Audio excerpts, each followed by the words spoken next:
amigos? ¿Cómo están? Me da mucho gusto darle la bienvenida al canal cultural de tu amigo el Dr. Pepe Cruz.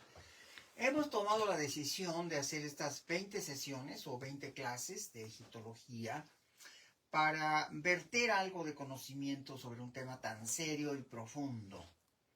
El día de hoy estamos hablando de la cuarta dinastía y de la construcción de la Gran Pirámide. Es importante decir que la academia, y desde la academia, tenemos que respetar ciertas normas para no caer en la imaginería. A lo largo de mi vida, sirviendo como lo hago hoy por la Universidad Nacional Autónoma de México, he sido muy cuidadoso y muy escrupuloso en ciertos temas, como este caso. La imaginación popular ha hecho pensar algunas veces, algunos, que las pirámides no pueden tener un origen humano, dados sus descomunales capacidades de construcción. Es cierto, ningún otro edificio tiene las características de la Gran Pirámide. En la clase anterior les platiqué de Snefru, les dije que él había hecho 3 pirámides y que fue todo un proceso de ir superando la ingeniería y los sistemas constructivos, porque las primeras 2 pirámides fueron un fracaso. La pirámide Komba y la pirámide doble, una en Dashur y otra en Meidum, fueron un fracaso. Y fue hasta la tercera pirámide, la pirámide roja, que Snefru logró, una pirámide perfecta de 4 lados perfectos, prismática, como esta que ven en este momento en mi mano. Esta estructura tan pulida, tan fina, se llevó mucho tiempo el aprendizaje para lograr concebirla y realizarla. Sin embargo, la imaginación popular cree que fueron hechas por extraterrestres. Y esto trasciende los linderos de la academia. En la academia no podemos sostener una locura de esta naturaleza, aunque respetamos la opinión de quien así lo piense, porque la academia se basa en ciencia, y en este caso la ciencia arqueológica. Y la arqueología ha demostrado que tenemos perfecta evidencia de que fue hecha por humanos, fue hecha por los egipcios, y podemos tener detalles magníficos de cómo fueron estas construcciones realizadas. Ya hemos dicho que la cuarta dinastía es un momento de máximo poder. El faraón tiene enormes capacidades. Sus trabajadores no son solo albañiles, solo canteros, solo trabajadores de la construcción, sino que son en realidad gente que viene de todo Egipto, de los campos, son campesinos en su inmensa mayoría, que aprenden y se habilitan para trabajar en las construcciones faraónicas, pero es el pueblo de Egipto. Tampoco son esclavos, son hombres libres y se les paga, se les da un salario a base de alimentos, se les paga en especie. Pero lo más sorprendente, para mostrar que nunca pudo haber sido de origen extraterrestre la pirámide de Giza, es que justamente dentro de Giza hemos encontrado la aldea de los trabajadores. En esta aldea de los trabajadores vivían aproximadamente entre 8 y 10,000 trabajadores de manera constante, continua. Entonces es importante saber que si ya encontramos dónde vivían los trabajadores, cómo estaban organizados, cómo eran, por ejemplo, que en esta aldea de los trabajadores que está a solo 1 kilómetro de la pirámide, o sea, pegadita a la pirámide, ahí nos encontramos con cosas maravillosas, como por ejemplo, hemos encontrado cómo dormían, cómo comían, qué comían, las jerarquías sociales. Por ejemplo, los grandes arquitectos tenían una especie de pequeñas casas de tamaño señorial, seguramente vivían ahí con sus familias y tenían muchas comodidades. En cambio, había otras áreas en donde vivían como si se tratara de un internado o de un campo militar. Muchas camas en habitaciones muy grandes compartidas por 10, 15, 20, 30 personas. Y esto nos habla de que esos eran los trabajadores de primera línea, los trabajadores de base. hemos encontrado las herramientas que utilizaron, hemos encontrado elementos de su vida cotidiana, lo que comían, los comedores, las letrinas, lo más simple y común. Hemos encontrado un pueblo entero que estaba formado por trabajadores, miles y miles de trabajadores que ahí vivían, ahí comían, ahí dormían, y además hemos encontrado documentos en papiros donde hay mensajes al faraón de los grandes arquitectos, donde le dicen, mire, ya tenemos levantado tantos metros, ya tenemos tantas estructuras, ya trajeron de Asuán las coberturas de las pirámides que acaban de llegar por barco después de venir desde Asuán en el Nilo, ya tenemos el granito rojo que viene de Asuán, ya tenemos el granito verde que viene del otro lado de Asuán, ya tenemos los materiales de construcción. Se han repartido tantas toneladas de cebolla, tantas toneladas de ajo, se han repartido hortalizas y verduras y se han repartido tantos kilogramos de carne. Claro, no vienen kilos porque no era la medida de los egipcios, pero ya tenemos hasta esas cosas como cartas, como documentos, que los arquitectos mandan al palacio donde está el faraón diciéndole lo que necesitan, diciéndole cómo se ha repartido, se ha distribuido la alimentación, cómo se han cuidado las herramientas. Se le piden al faraón más herramientas, se le pide al faraón más personas, se le pide al faraón más recursos, se le pide más barcos para que transporten las piedras que vienen de lugares cercanos o distantes, pero que vienen por el Nilo. Es decir, que hemos encontrado, por decirlo así, las tripas del proceso constructivo, lo cual, qué pena, echa por tierra todo pensamiento extraño de que fue hecha por algo mágico o por algo extraterrestre. Fue en realidad un esfuerzo enorme de 20 años, de entre 18,000 y 20,000 trabajadores que todos los días trabajaban la piedra y la cantera y el mortero y trabajaban en el tallado y en el elevar estas piedras enormes. ¿Qué puedo decirles de la Gran Pirámide? Bueno, puedo decirles que la Gran Pirámide tenía esta forma, exactamente como esta pequeña maqueta que tengo aquí de piedra. Así era la Gran Pirámide. Y tenía un tamaño colosal que nunca fue igualado. No hubo otra pirámide tan grande nunca después en Egipto. Fue tanto el esfuerzo que se hizo y el costo tan elevado que no hubo quizás recursos para algo semejante nuevamente. Las pirámides que después se construyeron, de las que hablaré después, Kefren y Miquelino, que son las que ocupan la meseta de Giza junto con la Esfinge, y es este perfil de tres grandes pirámides que vemos siempre en el horizonte cuando recibimos una postal de Egipto, vemos una postal de Egipto.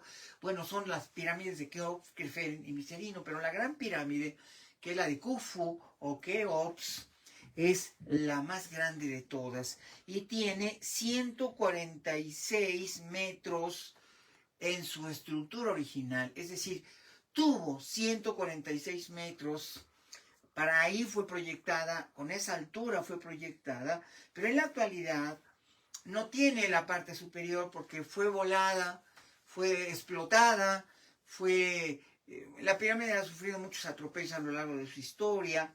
En el siglo XIX los mamelucos, los reyes mamelucos de Egipto, pues quisieron encontrar un tesoro que decían que estaba en la pirámide y le volaron la parte de arriba pensando que por ahí iban a poder entrar a la pirámide y bajar hasta la cámara donde se encontraba el tesoro. Por supuesto que nunca encontraron nada ni bajaron a ninguna parte, pero sí le quitaron la punta a la pirámide, por eso está como mochita de la parte superior, porque repito, fue explotada con pólvora esa parte, pero originalmente tenía 146 metros, hoy tiene 138 metros, es decir, que perdió algunos metros, que fue precisamente producto de estas explosiones.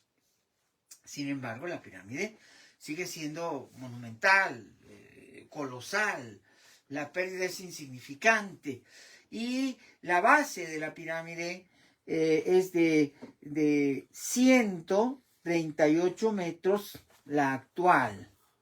Se supone que llegó a tener mayor longitud, pero fue también vandalizada en la parte inferior y perdió algunos metros de su estructura. Sin embargo, repito, la altura actual es de 138 metros y la longitud por lado actual es de 230 metros. El ángulo de inclinación, que es muy importante de la pirámide, es de 51 grados, 50 minutos y 40 segundos. Y el volumen estimado de la Gran Pirámide es de 2.521.000 metros cúbicos. Sí, escucharon bien, 2.521.000 metros cúbicos. Se supone que está formada por 2.300.000 bloques.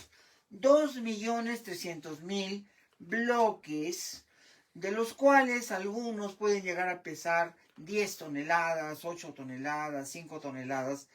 Es decir, que hay bloques muy grandes, otros más pequeños. Esta es la imagen que yo quiero que vean de esta pirámide. Esta imagen magnífica de la Gran Pirámide nos muestra su estado actual en Giza,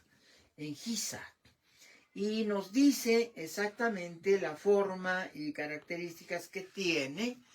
Y esta imagen es la que me interesa mostrarles por una simple razón, que esta es la imagen que de una publicación que el propio Zahi Hawass encabeza, y que es esta Guía de las Pirámides de Egipto, de Zahi Hawass. ¿Quién es Zahi Hawass? Es el arqueólogo más eminente de Egipto en el siglo XX. Es la primera autoridad, y lo que él pone en este libro es precisamente lo más respetado por la academia. Y la academia nos dice, esta es la gran estructura y esta es la forma que tiene, y ustedes se fijarán que no está lisa, sino que si lo ven de manera cercana, se ve como si fueran escaleras. ¿Y por qué está así? Bueno, la razón es muy simple. La pirámide, este es como el esqueleto de la pirámide. La pirámide estaba cubierta de laja fina, de granito. Laja fina de granito en los 4 caras, los 4 lados. Esa capa de granito brillaba al sol y estaba pulida. Era una piedra de granito pulido. Todas las estructuras estaban hechas con granito pulido, las 4 caras de la pirámide. Ese granito pulido tenía un costo enorme, era muy cara. Es una piedra muy fina y muy cara. Y después de 3.000 años de usar la pirámide, pues imagínense, la pirámide fue construida hacia 2600 y fracción antes de Cristo, es decir, que durante 4.000 años y 4.000 años, casi 4.500 años, ha sido vandalizada y se ha retirado esa cubierta que era como su piel. Y en la parte de arriba, la cubierta de granito rojo se interrumpía, y en la parte de arriba tenía una cúspide, todo el remate era de metal. Le arrancaron el metal justamente por valioso, porque no era cualquier metal, era un metal dorado, que no era oro, era electrum. El electrum es la mezcla del oro con la plata. Cuando fundimos el oro con la plata, queda un metal de color extraordinariamente vivo, entre platinado y dorado, y es precisamente de lo que tenía toda la cúspide. Había toneladas de este metal cubriendo la parte de las aristas de la pirámide. Era como una pequeña pirámide de metal que cubría la parte superior, y luego sobre esto pendían las fachadas lisas de granito que cubrían los 4 lados o los 4 cuerpos. Sin embargo, la pirámide fue saqueada desde su construcción, y su interior, quiero que vean el interior de la pirámide. Esto es lo que vemos en el interior de la pirámide. En este croquis vemos la cámara del rey, que se encuentra a 2/3 de altura entre la base, a 2/3 de altura entre la base y la cúspide. Aquí exactamente estaba la cámara del rey, la cámara de Khufu. Recuerden que les dije que el nombre que utilizamos es Keops, cuando es la tradición griega. Los griegos le llamaron así a Khufu. El nombre es en egipcio Jufu con J o Khufu con K.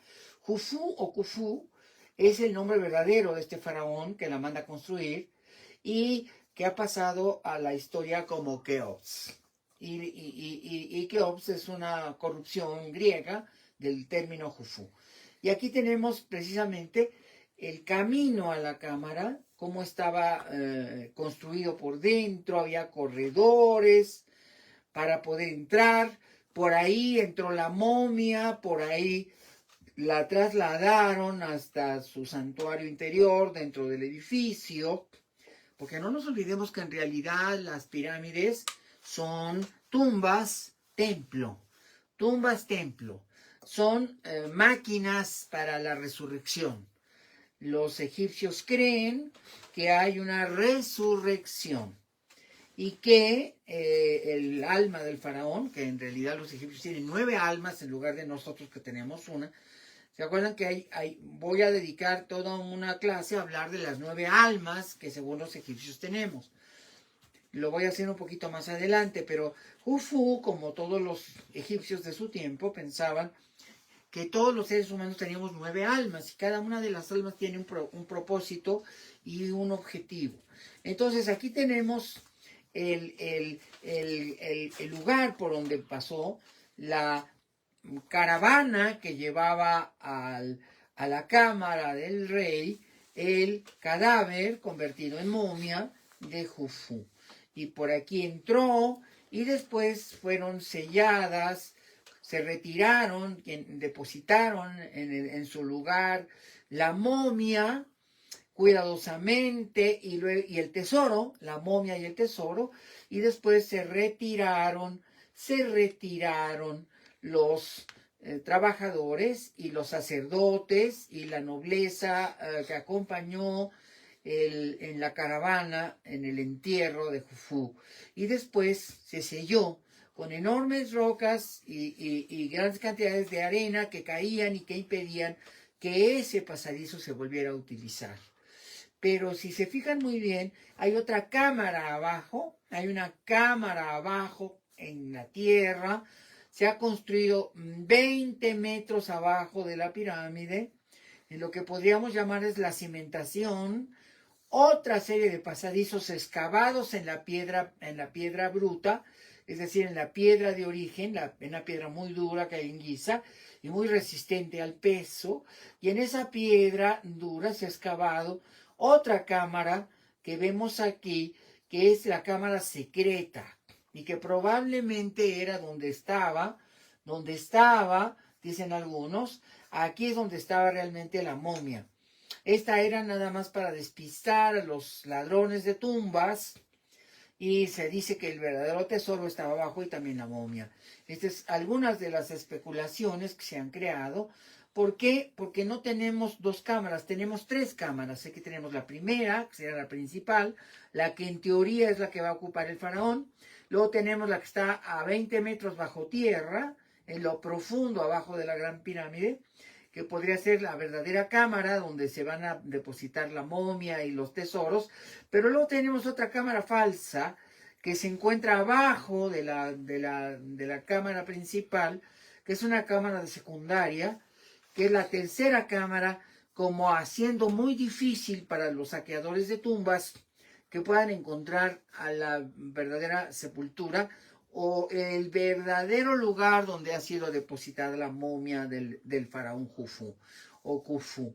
Es decir, que estas eran las técnicas que tenían los arquitectos y los ingenieros para engañar a los saqueadores de tumbas, ya que desde el momento en que el faraón era enterrado y su momia depositada y su tesoro, estaba expuesto al saqueo. Podían saquearlo. Unos cuantos años después de depositar la momia podía haber ya saqueadores. Era como una industria, había muchos que vivían de esta industria y que por lo tanto se dedicaban a saquear las tumbas en los tiempos antiguos, y claro, en los tiempos que vinieron después pues era una práctica común en las siguientes dinastías. Recordemos que estamos en la 4ª dinastía, pero Egipto tuvo 30 dinastías y en las 30 dinastías hubo saqueo. Entonces el saqueo era algo como inevitable, era como el crimen organizado de esa época, como el crimen organizado que no respetaba nada, violaba todas las reglas, se apoderaba de los tesoros que no eran suyos, y por lo tanto era un crimen de Estado profanar la tumba de un faraón, estaba penado con la muerte, pero eso no hacía que desistieran los malhechores, y por lo tanto el crimen organizado de aquellos tiempos tenía capacidades tan enormes como, por ejemplo, asociarse hasta con funcionarios del Estado para poder saquear las tumbas y llevarse los inmensos tesoros que acompañaban siempre el ajuar funerario de los faraones. Aquí vemos la Gran Pirámide con esas dimensiones colosales que ya les expliqué que tenía. Y claro, vemos la estructura interior en donde hay metros y metros, cientos de metros de diferentes pasadizos, laberintos, pasillos que van en diferentes direcciones y que tienen como objetivo el hacer más difícil que pueda ser profanada la tumba real. Son tumbas reales. También vemos aquí que hay unos conductos. Aquí ustedes pueden ver dos conductos como una forma de V. Estos conductos son para que salga el aire. Y uno se pregunta, si el faraón está muerto, no respira. ¿Por qué le pusieron sus conductos para el aire si ya está muerto? Bueno, porque pudo haber sido una precaución precisamente para que pudiera haber ventilación y con ella los trabajadores trabajar. Entonces los conductos pueden haberse dejado para que los respiraran los trabajadores o los cuidadores o los sacerdotes que iban a oficiar el funeral. Bueno, el hecho es que hay otra creencia que nos dice que en realidad era un psicoducto, que estas dos vertientes que vemos aquí, que salen a la superficie de la gran estructura y que son para el aire, tenían más que nada la misión de que el alma del faraón que iba a salir de la momia pudiera ascender al cielo, que eran en realidad estructuras religiosas que iban a permitir al faraón acceder al cielo. No sabemos exactamente el propósito final de estos vertederos de aire, pero de hecho existen y de hecho se puede respirar actualmente con los vertederos naturales que dejaron los arquitectos originales. Cuando uno visita la pirámide, que no se puede, no está abierta al turismo, son visitas para arqueólogos, para especialistas, inclusive algunos periodistas, algunos documentalistas, pero no cualquier persona tiene acceso ni hay acceso al público. Es prácticamente un espacio privado. Algunas veces se abre al público, pero son situaciones especiales y remotas. Es importante decir que Giza es esta enorme meseta que está pegada al Cairo. Si ustedes ven la fotografía, van a ver que aquí está el Cairo, aquí está la ciudad del Cairo, así de cerca, y en esta zona adelante está el nuevo museo, el nuevo gran museo de Giza de Egipto, que se acaba apenas de inaugurar. Aquí vemos todas las estructuras que hay alrededor de la pirámide. Vemos ahí que dice claramente a qué corresponden. Aquí dice, por ejemplo, cementerio occidental. Quiere decir que aquí hay más tumbas pegaditos a la pirámide. ¿Por qué hay tantas tumbas? Aquí hay demasiadas tumbas, cientos de tumbas. Bueno, es simple. Muchos de los familiares del faraón o de la nobleza de los tiempos de este faraón tuvieron el privilegio de ser enterrados cerca del faraón, porque acuérdense que el faraón es una figura sublime, no es más humano que divino, es decir, está fusionado su ser divino con su ser humano. Y entonces la gente que lo ama, que lo quiere, que lo sigue, su pueblo, claro, el pueblo muy influyente y muy poderoso, tiene el derecho, porque hay unas relaciones de poder, de enterrarse, de hacer sus mastabas al lado de la gran pirámide del faraón. Obviamente ni tienen poder ni tienen riqueza los miembros que no son de la familia real para hacer una pirámide. Entonces lo que hacen son mastabas en los cuales se entierran y que son como la mastaba tradicional, son abajo de la tierra y que son muy bellas. Se han encontrado cientos de estas mastabas muy cerca, en Giza, muy cerca de las grandes pirámides de Kion, Kerfen y Miquerino, y están por todas partes. ¿Por qué? Porque es un cementerio, finalmente es un cementerio. Las pirámides son grandes tumbas, pero esas grandes tumbas están rodeadas de pequeñas tumbas.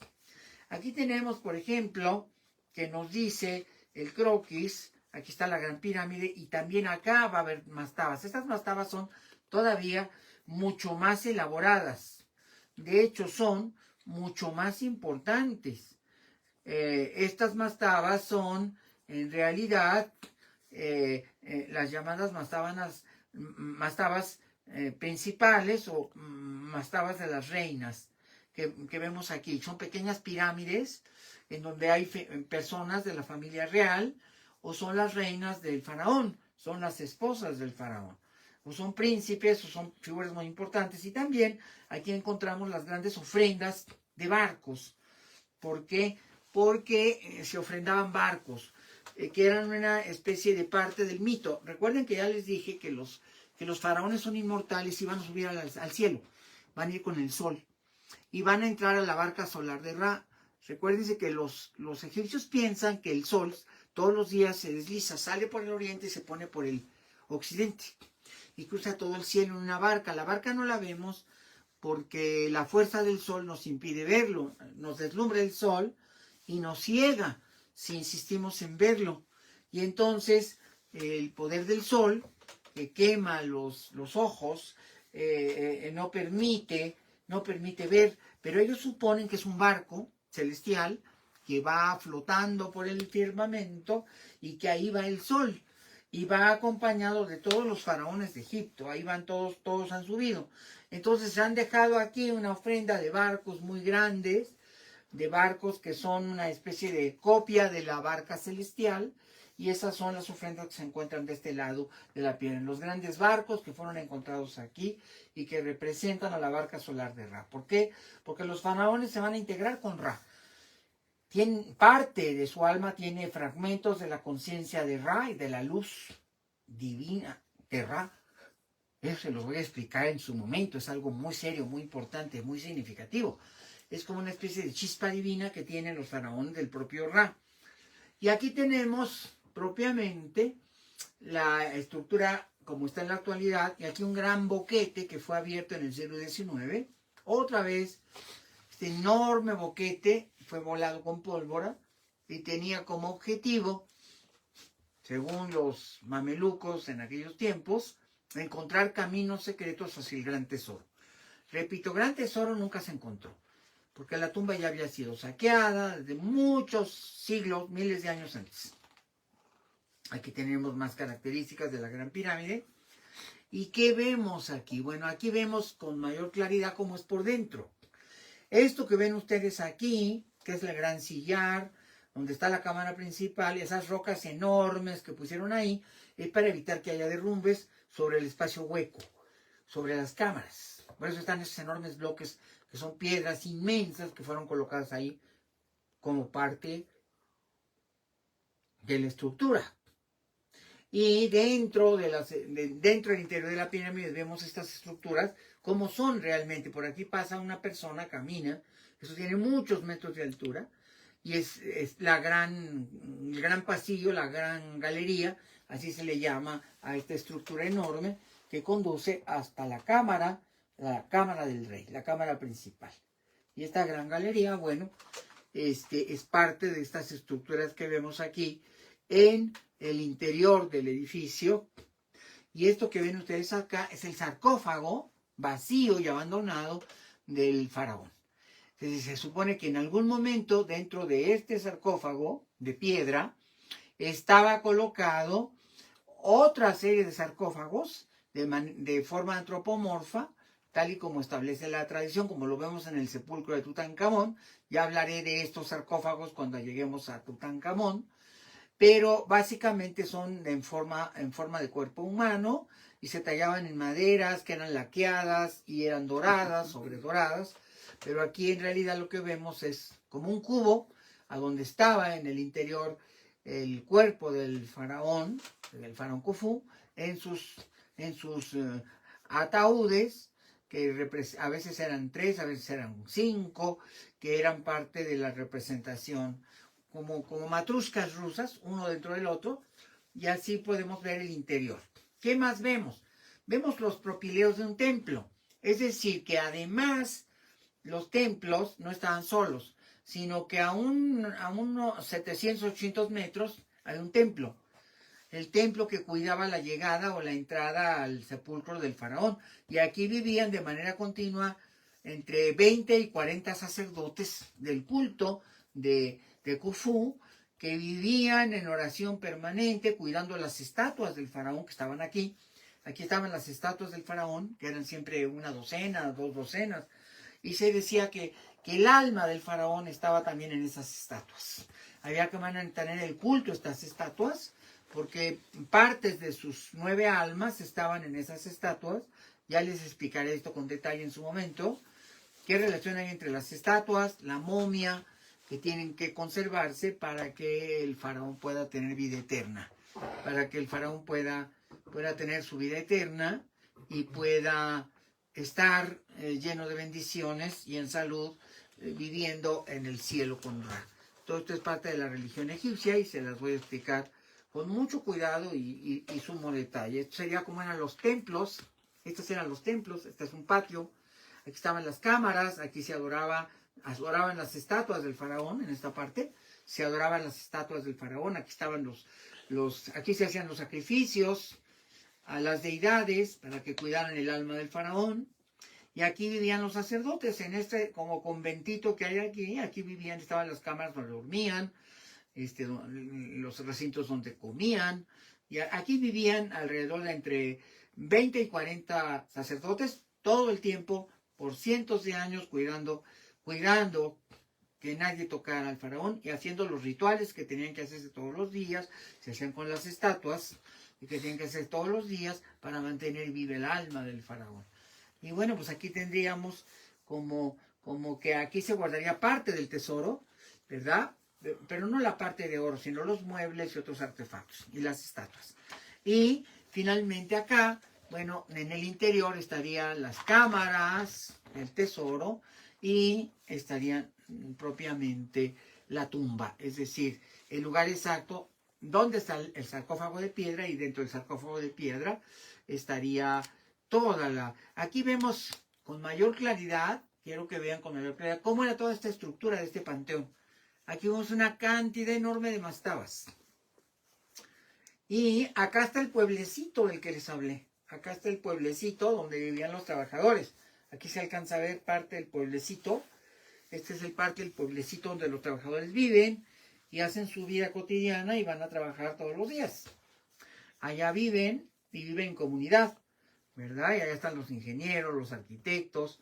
Es toda una vida, toda una estructura. Son miles de trabajadores. ¿Cuántos? Se supone que 20,000. Entre 15,000 y 20,000 trabajadores estuvieron ahí 20 años para levantar este enorme monumento de edificio que no es de origen extraterrestre, que es de origen totalmente humano. Y aquí vemos cómo trabajaban. Aquí en este papiro vemos a los trabajadores, para mayor evidencia de que fue de factura humana. Y ahí vemos a los trabajadores bajo el protocolo y bajo el patrocinio del faraón, que están trabajando y están ahí levantando cosas. Aquí vemos las actividades y los grupos, ¿verdad? Los que jalaban las piedras en estos, así se amarraba. Aquí estaba la piedra, aquí la pueden ver amarrada. Y esta es una estructura de madera que se hace con madera muy dura, de acacia, que es una madera que viene de diferentes lugares. La hay en Sinaí, la hay en lugares del norte de África. De una manera muy dura, resiste mucho el peso y no se agrieta, no se rompe. Y estos eran sillares de piedra que se amarraban así, como lo podemos ver. Y aquí están los trabajadores llevando esa enorme cantidad de piedras, esos 2 millones y pico de piedras, 2,300,000, 400,000 piedras, bloques, y eran amarradas así como vemos aquí. Aquí vemos el amarre en estas estructuras y después las arrastraban. Se hacía como un caminito de arena, se ponía arena y luego se jalaba sobre la arena. y así iban avanzando esto lo da a conocer Zahira Hawass como algo, un adelanto, como una especie de gran descubrimiento tecnológico de su momento, de hace 4.500 años, que permitió que estas enormes construcciones se pudieran levantar en un tiempo en donde no había grúas ni fuerzas que no fuera la fuerza humana, no había ni máquinas de vapor, ni máquinas eléctricas, ni ningún tipo de tecnología. Todo era la fuerza del ser humano. Aquí vemos una estatua del faraón amarradita, aquí la vemos. Aquí la vemos, la están transportando, la están jalando. Esto es lo que representa este papiro. Cómo jalan una enorme estatua. Vean el tamaño de la estatua y vean el tamaño de los hombres. Se ven como hormiguitas los hombres, pero la estatua es enorme. De estas estatuas actualmente existe una en el Museo Nuevo, que le da la bienvenida a todas las personas, y es así la proporción de este tamaño tan descomunal. Es una estatua de Ramsés II que está presente en el vestíbulo del Gran Museo y que es de este tamaño comparada con el ser humano y es verdaderamente monumental. Así es como los egipcios hacían sus estructuras, sus pirámides, y así es como realizaban el esfuerzo. Bueno, con esto les doy una idea de cómo se hizo la Gran Pirámide, de su tamaño colosal, de sus capacidades. Y bueno, en la siguiente clase les voy a hablar de la parte ideológica, de la parte religiosa, de la parte que podríamos decir ya corresponde a los conceptos religiosos egipcios. Y también les voy a hablar de las otras dos pirámides, les voy a hablar de los otros dos faraones, también les voy a hablar de Khufu, y también les voy a hablar en la siguiente clase de los tres, de Keops, de Kefren y de Miquerinos, los tres más grandes faraones de la familia real de Keops y de Snefru, que construyeron las pirámides de Giza. Aunque repito, las dos que siguen son un poco más pequeñas, la de Kefren y la de Miquerino, de cualquier manera, son pirámides de enormes dimensiones y descomunales, y son hechas en continuo. Primero Keops, luego la segunda, que es Kefren, y luego Miquerino. Y ese es el origen de este monumento maravilloso que es Giza, donde hay otro enorme edificio que es la Esfinge, que aquí la vemos, que está precisamente frente a la pirámide de Kefren. Entonces voy a hablarles también de esta enorme figura y lo que representa y por qué está ahí, pero eso será en la próxima clase que tendremos el jueves de esta misma semana. Les agradezco mucho su presencia y acompañarme en este recorrido por la historia egipcia. Y como siempre, Nacho tiene comentarios de ustedes y con mucho gusto yo los respondo. Claro que sí, doctor. Castano Yurico, dice, buenas noches, doctor. Al igual que Rosy Montiel Hernández, le mandan buenas noches, doctor. Muy buenas noches, es un placer poder compartir y estar aquí con ustedes. Minerva Alejandra Sánchez, gusto escucharlo, qué interesante. Es un gusto. Hortensia González, doctor Pepe Cruz, muchas gracias por sus valiosas enseñanzas. Me encanta poderlas, que este canal sea una fuente de conocimiento universal y que toquemos las grandes culturas universales y expliquemos estos grandes momentos de la humanidad, como la construcción de la Gran Pirámide de Keops o Khufu. María Antonia Basto Acle, muy buenas noches, doctor José Cruz. Es un gusto, gracias por estar aquí. Saúl González Rodríguez, gracias. Es un gusto, gracias a ti. Y por último, Georgita Olmedo dice, muy interesante, doctor Pepe Cruz, gracias por compartir tanto conocimiento. Dios le bendiga siempre. Muchas gracias por tus comentarios a todos ustedes. Los espero el próximo jueves, aproximadamente a las 7:30 de la tarde, para que hablemos de la cuarta dinastía, de los otros faraones que fueron los descendientes del gran Khufu, que construyó la Gran Pirámide, y de las otras pirámides magníficas que hay también en Giza, en este montículo, en esta planicie, donde hoy se levanta también el museo más fabuloso del mundo, el más grande del mundo en arqueología, que es el Museo del Cairo. Amigos, muchas gracias y aquí nos veremos.